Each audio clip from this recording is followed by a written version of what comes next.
Okay, so guys, now Mrs. Villa is about to show you how to do the first part of deseasonalising your data. So remember, to deseasonalise your data, there is a number of steps, and the first step is to find the average for your data for each year.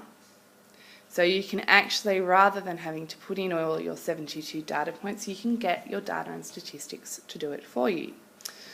So if we just number all our data points as what year they're in, just so we know, and then in this first cell we are about to average the data for the first year. So because you're doing a formula, we type in the equal sign, and that tells your CAS calculator it's going to do something exciting. The first thing we're going to do is we're going to add up all of the values in column A from cell A1 to A12.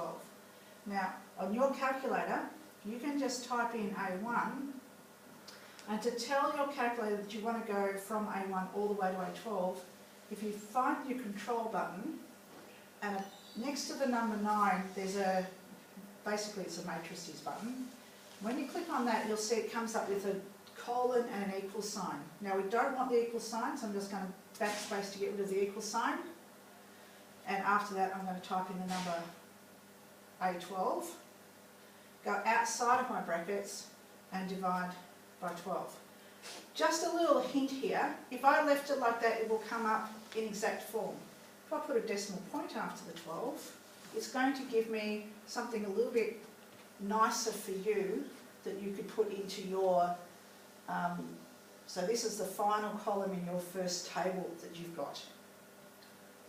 Okay, I'm not going to put anything in any of the other values, so I'm going to go all the way down now to cell A13, and now I want to find, I'm going to do exactly the same formula, but this time I'm finding the sum of the values in cell A13. Again, that little control sign and the button next to the equal sign, next to the number 9, get rid of the equals. Now, the last value in year 2 is in cell A24. So I've got A13, which is the first month in year 2, down to A24, which is the last month in year 2. I'm dividing that by 12 to find the average. I put that decimal point in because it's going to give me an approximate value, which is going to look nicer in my table. And I just keep on doing that. So here's one I prepared earlier. So this is the yearly average for year 3. You can see the formula down here in the formula bar. Notice that the first month in year 3 is in cell A25, and the last month in year 3 is in A36. Again, I'm dividing that all by 12.